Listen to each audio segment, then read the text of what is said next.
jemaat yang dikasihi Tuhan, mari saat sore hari ini kita akan bersama-sama mempersiapkan hati dan kehidupan kita untuk bersama-sama kita akan memulai ibadah kita saat sore hari ini.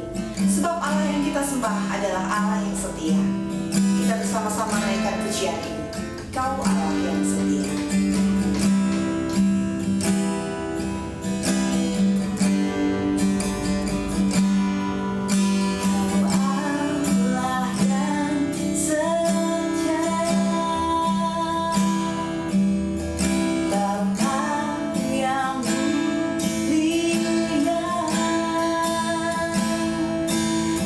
Kasih-Mu besar Tuhan.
Tuhan Allah Bapa kami yang bertahta dalam kerajaan surga yang mulia, kami mengucap syukur dan berterima kasih oleh sebab kasih dan kemurahan Tuhan atas kehidupan kami. Hingga pada saat sore hari ini Tuhan, kami boleh bersama-sama berada di tempat ini untuk sebentar kami menaikkan setiap pujian dan syukur kami kepada Tuhan. Tuhan, kiranya Engkau sendiri yang akan hadir, memimpin, dan membawa kami Tuhan masuk dalam hadirat Tuhan. Terima kasih Tuhan, pimpin kami dari awal, pertengahan hingga pada akhirnya. Dan kami serahkan hanya ke dalam tangan pimpinan-Mu, di dalam nama Tuhan Yesus Kristus. Haleluya. Amin. Haleluya. Saudara yang terkasih dalam Tuhan, mari kita akan bersama-sama menaikkan setiap pujian syukur kita kepada Tuhan dengan hati yang penuh dengan ucapan syukur. Bersama-sama naikkan pujian, kecaplah dan lihat.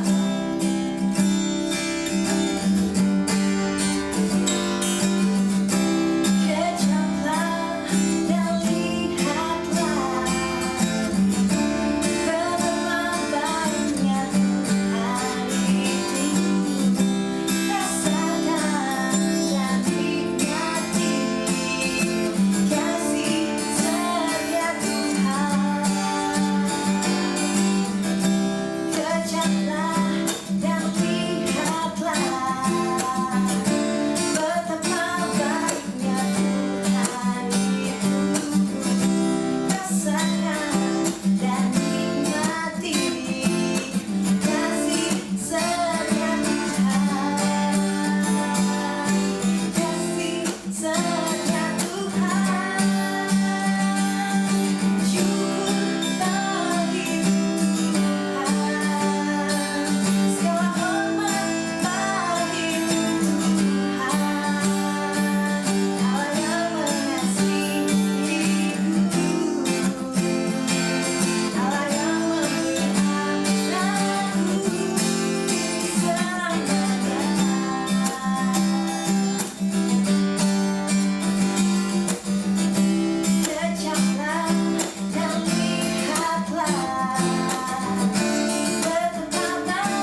memuji membesarkan nama Tuhan. Tiba saatnya kita akan bersama-sama menyiapkan seluruh kehidupan kita untuk mendengarkan kebenaran firman Tuhan.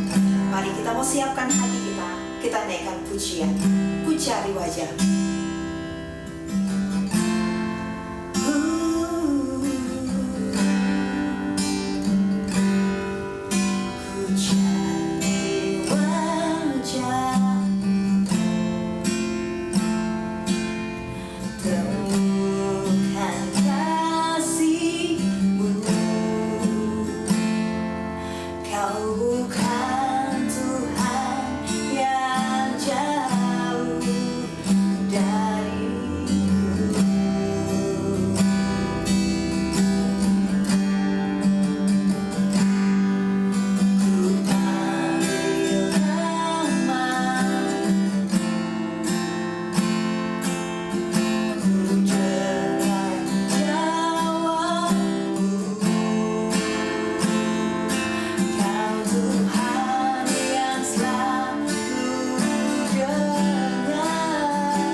Kerajaan surga yang mulia, kami mengucap syukur dan berterima kasih sebab kasih dan kemurahan Tuhan atas kehidupan kami.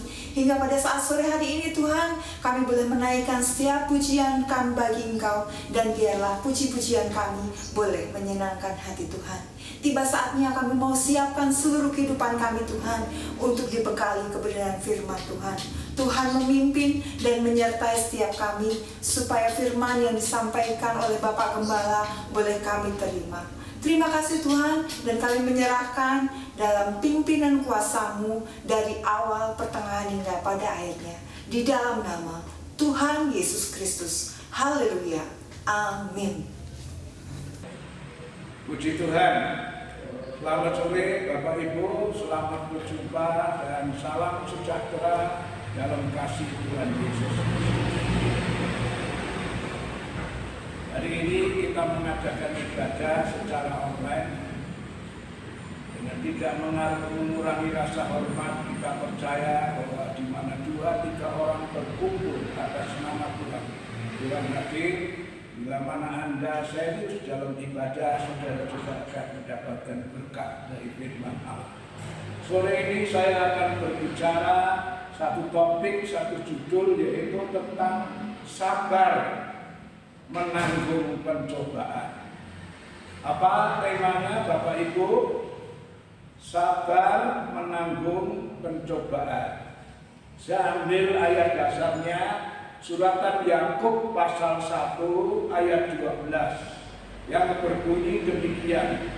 Berbahagialah orang yang bertahan dalam pencobaan, sebab apabila ia sudah tahan uji, ia akan menerima mahkota kehidupan yang dijanjikan Allah kepada barang siapa yang mengasihi Dia.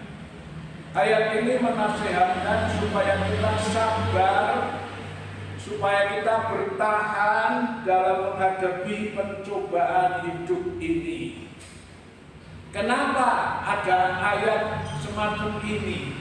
Ayat ini keluar tentunya ada banyak orang, termasuk orang Kristen, yang mungkin tidak bisa bertahan atau tidak bisa sabar dalam menghadapi cobaan. Sehingga keluarlah ayat ini yang menasihatkan, berbahagialah orang yang sabar atau bertahan dalam pencobaan. Tujuannya supaya ketika kita menghadapi pencobaan dan masalah, kita tidak menggerutu, kita tidak mengomel, tapi kita tetap sabar dan tetap memuliakan Tuhan. Dalam Alkitab kita melihat contoh tentang orang yang tidak sabar menanggung pencobaan. Tidak usah jauh-jauh. Orang yang tidak sabar menanggung pencobaan, di sini saya lihat tentang istri Ayub. Ayub adalah seorang yang saleh, yang takut kepada Tuhan, menurut firman Tuhan, beribadah kepada Tuhan. Tapi bagaimana dengan istrinya? Istrinya adalah orang yang tidak sabar menanggung pencobaan. Ya, ketika Ayub mengalami banyak masalah, justru istri Ayub ini mengajak Ayub supaya dia mundur dari Tuhan, supaya dia meninggalkan Tuhan, mengutuki Tuhan.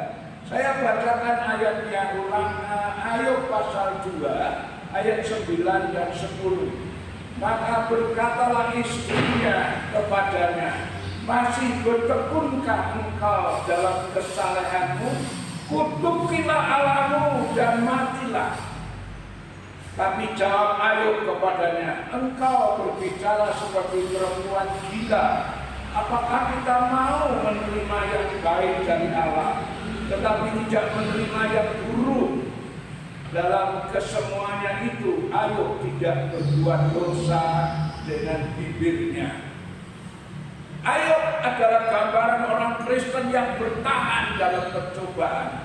Meskipun hartanya habis, anaknya mati, dia sendiri kena sakit, tapi dia tetap memuliakan Tuhan. Beda dengan istrinya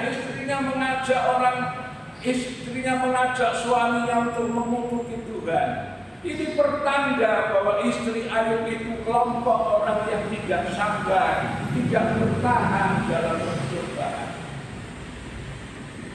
Dalam kehidupan bangsa Israel pun demikian, saya melihat contoh semacam ini.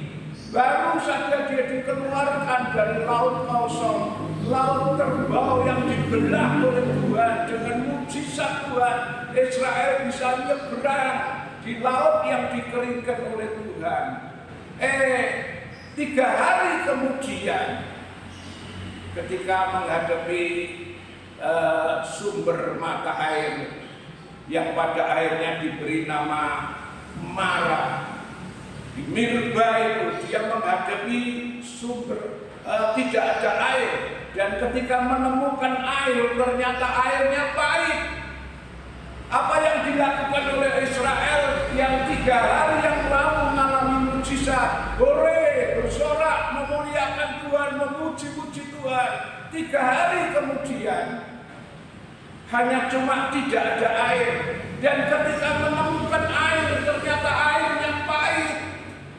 Mereka mulai ngomel, mereka mulai bersungut-sungut sama Tuhan dan protes sama Musa. Kenapa engkau bawa kami keluar dari Mesir? Di sini air pun tidak ada, yang Itulah gambaran-gambaran dari kekristenan yang tidak bertahan dalam menghadapi cobaan. Contoh yang baik orang yang bertahan menghadapi pencobaan adalah Ayub. Betapapun beratnya cobaan, dia tetap memuji Tuhan, dia tetap memuliakan Tuhan, dia tetap mengucap syukur kepada Tuhan. Saudara-saudara, kenapa Tuhan izinkan orang Kristen dalam hidup ini mengalami pencobaan? Sebenarnya tujuan Allah pada orang Kristen diizinkan mengalami pencobaan itu, firman Tuhan mengatakan setelah dia tahan uji. Rupanya pencobaan yang Tuhan izinkan adalah ujian iman kita. Dan setelah ia tahan uji, dia akan mendapat mahkota. Dengan kata lain akan mendapat pahala atau upah yang besar dari Tuhan. Saya baca di kitab Ayub, setelah Ayub bertahan dalam cobaan, Ayub juga mendapat mahkota. Ayub mendapat berkat yang luar biasa. Di kitab Ayub 42, mulai ayat 12 sampai ayat 17, di situ diterangkan Ayub yang semula sebelum mengalami cobaan itu kambing dombanya 7.000, lembu sapinya 500 ekor atau 1.000 pasang, unta keledainya 3.000. Tapi setelah dia sabar bertahan dalam cobaan, akhirnya Tuhan kembalikan 2 kali ganda. Kambingnya jadi 14.000, lembunya menjadi 1.000 pasang, unta keledainya menjadi 6.000. Anak-anaknya yang sudah mati diganti oleh Tuhan. Inilah gambaran dari orang yang bertahan dalam cobaan. Akhirnya dia mendapat mahkota kehidupan atau mendapatkan pahala dari Tuhan. Kitab Daniel juga mencatat bagaimana Sadrah, Mesah, dan Abednego setelah dia bertahan dalam cobaan, maka akhirnya dia mendapat berkat yang luar biasa. Saya bacakan di kitab Daniel pasal 3 ayatnya 28 sampai 30. Berkatalah Nebukadnezar, terpujilah Allahnya Sadrah, Mesah, Abednego.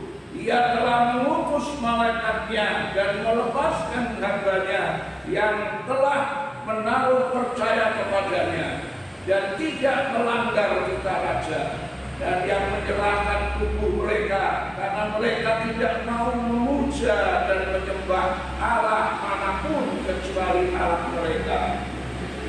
Sebab itu aku mengeluarkan perintah, setelah Sadrah, Mesah, Abednego mengalami cobaan, dimasukkan ke dalam dapur api dan tidak mati. Setelah itu raja mengeluarkan perintah bahwa setiap orang dari bangsa, suku bangsa, bahasa manapun ia yang mengucapkan penghinaan terhadap Allahnya Sadrah, Mesah, Abednego akan dipenggal-penggal. Terjadi reformasi agama, reformasi kepercayaan, di mana dulunya Babel penyembah berhala. Ya, sekarang dirubah. Ya, barang siapa berani menghina Allahnya Sadrah, Mesah, Abednego akan dihukum dengan dipenggal-penggal dan rumahnya dijadikan keruntuhan. Nah, secara pribadi untuk Sadrah, Mesah, Abednego mengalami apa? Ayat 30. Lalu raja memberikan kedudukan tinggi kepada Sadrah, Mesah, dan Abednego di wilayah Babel. Ternyata setelah Sadrah, Mesah, Abednego bertahan dalam cobaan, maka akhirnya dia mendapat kedudukan yang tinggi di wilayah Babel. Ya, jadi dengan adanya Sadrah, Mesah, Abednego bertahan dalam cobaan, pertama berkatnya adalah terjadi kegerakan besar, reformasi kepercayaan, di mana orang-orang tadinya menyembah berhala sekarang dianjurkan untuk percaya kepada Allah Israel. dan berkat secara pribadi yang dialami oleh Sadrak Meshach Abednego. Dia diberi kedudukan yang tinggi di wilayah Babel. Nah, kita akan maju berikutnya sekarang. Bagaimana caranya supaya saudara dan saya bisa kuat, bisa tahan dan sabar dalam menghadapi cobaan, tidak bersungut-sungut, tidak ngomel, bahkan tidak murtad atau meninggalkan Tuhan. Mari kita baca ayatnya. Bagaimana supaya kita bisa tahan dalam menghadapi cobaan? 1 Korintus pasal 10. 1 Korintus pasal 10 ayatnya yang ke-13. Demikian bunyi firman Tuhan dari 1 Korintus 10 ayat 13. Pencobaan-pencobaan yang kamu alami ialah pencobaan-pencobaan biasa yang tidak melebihi kekuatan manusia, sebab Allah setia, dan karena itu Ia tidak akan membiarkan kamu dicobai melampaui kekuatanmu. Pada waktu kamu dicobai, Ia atau Allah akan memberikan kepadamu jalan keluar, sehingga kamu dapat menanggungnya. Inilah cara-cara bagaimana supaya kita bisa bertahan, kuat dalam cobaan, tidak bersungut, tidak ngomel, bahkan tidak murtad. Yang pertama dikatakan kita harus ingat bahwa Allah kita itu setia. Dalam ayat ini dikatakan Allah kita itu adalah yang setia. Karena Allah kita itu Allah yang setia, oleh karenanya maka Allah yang setia itu tidak mungkin merencanakan suatu kejahatan dalam hidup orang percaya. Termasuk saat saudara dan saya diizinkan mengalami pencobaan, mengalami masalah yang berat, kita harus tetap ingat bahwa Allah kita itu setia. Dan karena Dia setia, Dia tidak mungkin merencanakan yang jahat. Ya, cobaan yang Tuhan izinkan menimpa kita, tentu Tuhan punya tujuan yang positif, tujuan yang baik. Mari kita baca satu ayat di Kejadian 50 ayat 20 dan 21. Kejadian 50 ayat 20 dan 21. Ayat ini memberitahu bahwa Tuhan kita itu baik, Tuhan kita setia. Dan saat kita diizinkan mengalami cobaan, kita harus ingat bahwa Allah tidak pernah merencanakan yang jahat. Ya, Kejadian 50 ayat 20 sampai 21. Memang kamu telah mereka-reka yang jahat terhadap aku, tetapi Allah telah mereka-rekanya untuk kebaikan. Ya, untuk kebaikan, dengan maksud melakukan seperti yang terjadi sekarang ini, yakni memelihara hidup satu bangsa yang besar. Jadi janganlah takut, aku akan menanggung makananmu dan makanan anak-anakmu juga. Demikianlah Ia menghiburkan mereka dan menenangkan hati mereka dengan perkataannya.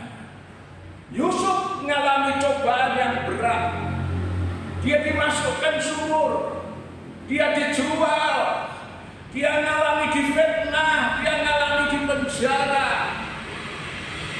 Ya, ini dia mengalami cobaan yang berat.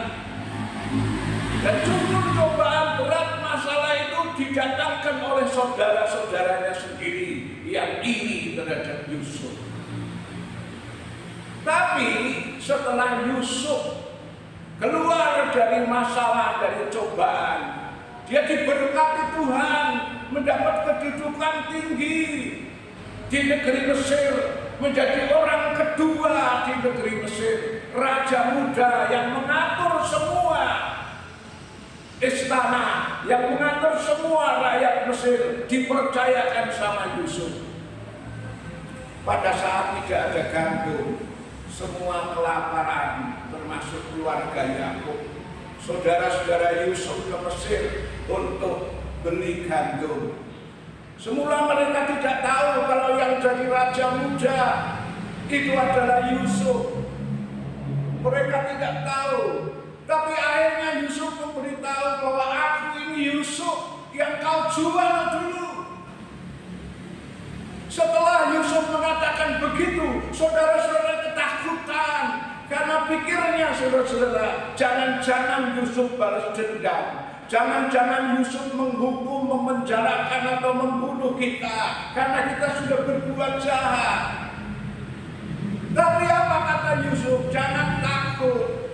Memang kamu dulu mereka-reka yang jahat. Memang dulu kamu merencanakan melakukan sesuatu yang jahat terhadap diriku. Tetapi itu seizin Tuhan. Sekali lagi seizin Tuhan. Dengan tujuan maksud yang baik. Supaya bisa menghidupi satu bangsa yang besar ini. Seandainya Yusuf tidak mengalami dijual, tidak mengalami difitnah di penjara, dan akhirnya keluar dari penjara karena bisa menerangkan mimpi. Ketika terjadi bela kelaparan, semuanya mati, termasuk keluarganya Yakub. Jadi inilah tujuan Allah mengizinkan pencobaan itu terjadi dengan maksud tujuan yang baik, karena Allah kita itu adalah Allah yang setia, Allah yang baik. Yang kedua, pencobaan yang Tuhan izinkan, kita harus ingat bahwa pencobaan yang Tuhan izinkan itu tidak akan melebihi kekuatan kita. Seperti dikatakan di 1 Korintus 10 bahwa Allah kita setia, Dia tidak membiarkan kita dicobai lebih dari kekuatan. Jadi saat saudara mengalami cobaan yang rasanya terlalu berat, rasanya paling berat sedunia, saudara ingat 1 Korintus 10:13, Allah kita setia dan Dia tidak membiarkan kita dicobai melebihi kekuatan kita. Tuhan yang kita sembah adalah Bapa yang mengasihi kita. Seorang Bapa yang mengasihi tidak mungkin akan menaruh beban sama anaknya yang melampaui kekuatan anaknya. Ya, mungkin Bapak itu mengizinkan anak itu disuruh kerja ini, kerja itu, tetapi dalam kapasitas menurut kemampuan anak itu. Demikian juga dengan Tuhan. Tuhan tidak membiarkan kita dicobai lebih dari kekuatan. Yang ketiga, apa tujuannya Tuhan mengizinkan kita mengalami cobaan?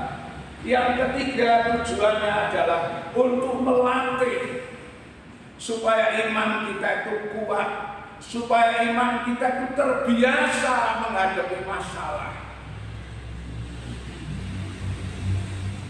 Kalau saya bisa upamakan, cobaan itu adalah vaksin rohani. Ya, apa tujuannya orang divaksin?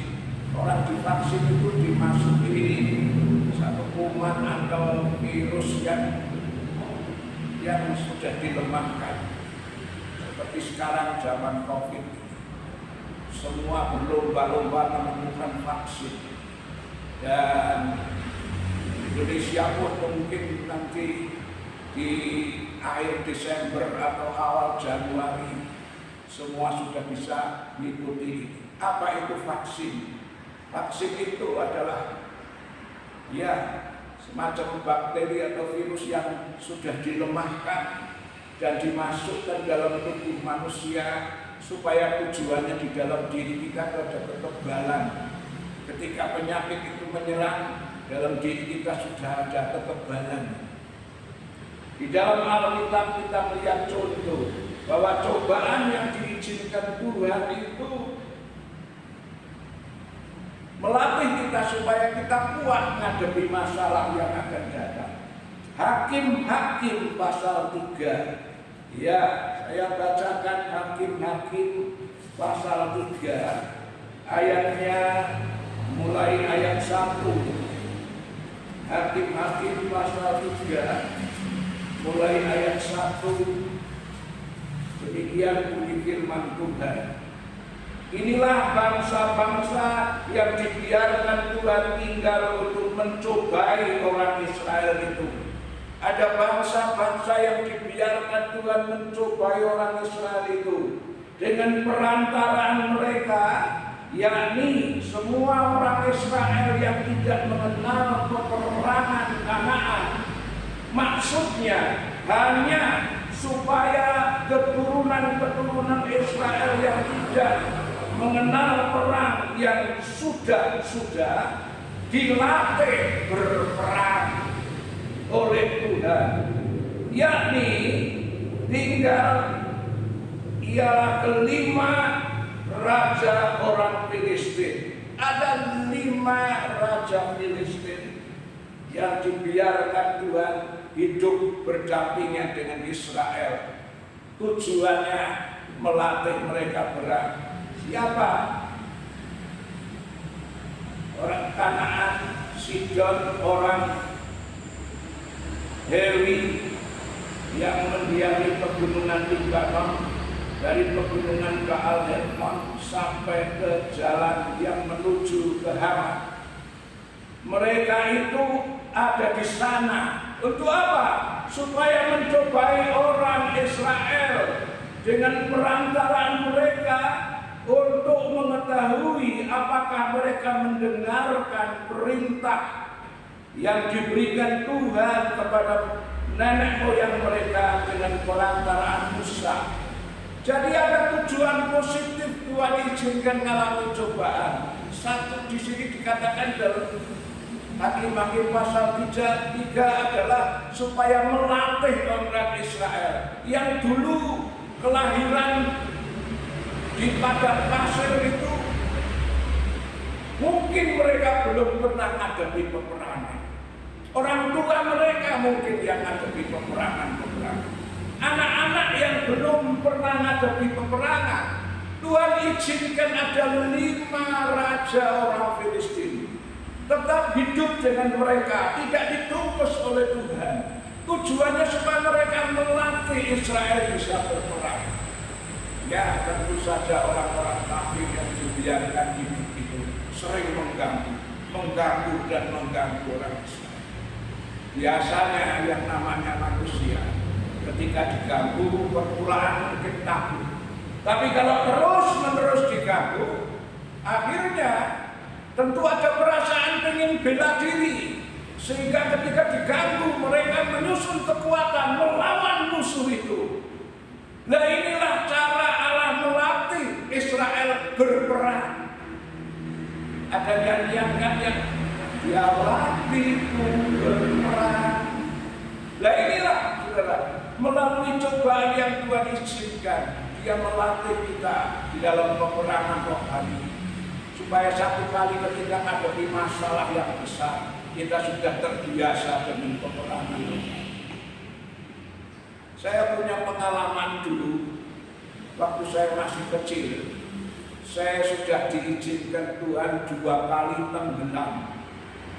Kelelep, tenggelam. Yang pertama, masih kecil bersama dengan teman-teman, orang-orang anak-anak kampung, kita main. Kita mandi di sungai, di galeh. Ternyata satu saat saya masuk di tempat kedung atau apa itu, tempat yang dalam, saya tenggelam. Untung ada teman saya yang mengerti, yang bisa berenang, saya ditolong. Yang kedua, pada saat di Pikata, kita sedang main-main di air. Ya, waktu itu saya justru lagi jalan di pinggir, ada teman saya yang dia kira saya bisa berenang. Saya didorong, dimasukkan ke tempat yang 3 meteran lebih. Di situ saya tenggelam. 2 kali Tuhan izinkan saya alami tenggelam. Setelah itu saya berpikir, kalau saya sudah 2 kali tenggelam, saya harus bisa berenang. Percuma kalau sudah mengalami 2 kali tenggelam tidak bisa berenang. Akhirnya di situ justru mendorong saya untuk terus berlatih berenang, akhirnya bisa berenang. Satu saat dalam pelayanan saudara, di daerah Banyuwangi, Tuhan izinkan saya melayani desa yang cukup jauh, 45 kilo harus saya mengayuh sepeda, kendaraan sepeda ontel pulang pergi 90 kilo, dan harus melewati sungai yang besar tanpa jembatan. Pada saat saya menyeberang sungai tanpa jembatan dengan memikul sepeda itu, arus yang besar datang dan saya disapu oleh arus itu, saya tenggelam dan dengan sepedanya. Nah, di situ saya ingat dulu saya pernah belajar berenang dan akhirnya saya bisa ngatasi. Jadi itu saya pikir waktu kecil diizinkan 2 kali tenggelam. Tuhan punya maksud, dipersiapkan supaya di ladang Tuhan ketika ngadepi bahaya semacam itu, saya sudah bisa. Inilah tujuan-tujuan yang positif, ya, yang Tuhan izinkan kita mengalami pencobaan. Ya, berikutnya yang perlu diingat ketika kita mengalami cobaan adalah ketika saudara dan saya diizinkan mengalami pencobaan, Tuhan sudah sediakan jalan keluar. Ya, 1 Korintus 10 tadi ayat 13 dikatakan bahwa pencobaan-pencobaan yang biasa yang Tuhan izinkan tidak melebihi kekuatan, dan di sini dikatakan pada waktu kamu dicobai, Ia akan memberikan kepadamu jalan keluar, solusi, sehingga kamu dapat menanggungnya. Jadi ingat, ketika saudara diizinkan mengalami cobaan, Tuhan yang setia itu berjanji bahwa setelah kita bertahan, kita kuat, maka akhirnya Tuhan menyediakan jalan keluar. Tuhan pasti memberi solusi. Tidak ada masalah yang tidak bisa dihadapi. Tidak ada kesukaran yang tidak bisa dilampaui. Karena kita tidak sendiri, kita bersama Tuhan. Dan Tuhan menyediakan jalan keluar. Dan terakhir, ketika sudah mengalami cobaan, kita harus tetap setia. Ketika kita tetap setia, kuat, akhirnya Tuhan sediakan upah, mahkota kehidupan, pahala yang besar yang Tuhan sediakan. Itulah sebabnya pesan firman Tuhan.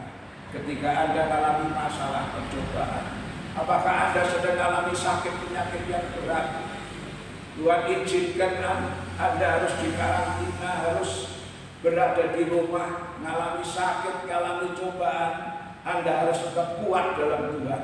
Anda tidak sendiri, Tuhan tidak tinggalkan, Tuhan kita setia, Tuhan tidak membiarkan dicobai lebih dari kekuatan.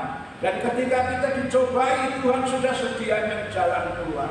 Pasti ada solusinya, pasti ada jalan keluarnya. Dan ketika saudara bertahan, akhirnya setelah taat uji, Tuhan memberikan mahkota, memberikan pahala yang besar. Di balik masalah, Tuhan sediakan berkat yang luar biasa. Saya tidak tahu berkat apa yang Tuhan sediakan, tapi yang pasti Tuhan janji sediakan berkat besar, baik secara jasmani juga secara rohani. Jangan takut menghadapi cobaan, minta kekuatan dari Roh Kudus. Ya, Tuhan akan menolong sehingga saudara bisa cakap menanggung semuanya di dalam Tuhan Yesus Kristus. Amin. Puji Tuhan. Saya akan berdoa. Bapa yang di surga, dalam nama Yesus, firman Tuhan sudah saya sampaikan, dan kiranya Roh Kudus akan menjelaskan lebih gamblang dalam kehidupan seluruh pemirsa, seluruh jemaat. Biarlah firman-Mu membangun, menguatkan kami dalam mengalami cobaan supaya kami tetap bertahan. Kami tidak ngomel, tidak bersumuk, apalagi murtad. Kami tetap setia karena Tuhan kami Tuhan yang setia. Cobaan yang diizinkan tujuannya adalah positif, tidak melampaui kekuatan kami, dan Engkau sediakan jalan keluar. Dan setelah itu Tuhan memberikan upah. Karena itu kuatkan iman anak-anakmu, kuatkan mereka, tahan kuat dalam cobaan, dan Roh Kudus menolong memberikan kemampuan dan kekuatan. Terpujilah namamu Tuhan. Yang sakit disembuhkan, yang lemah dikuatkan, yang ada masalah Tuhan beri jalan keluar dan menolong. Tuhan Yesus Kristus, kami sudah berdoa dan mengucap syukur. Haleluya. Amin. Tuhan memberkati. Bapa di surga, setelah kami mendengar firman Tuhan, Tuhan memeteraikan firman dalam kehidupan kami.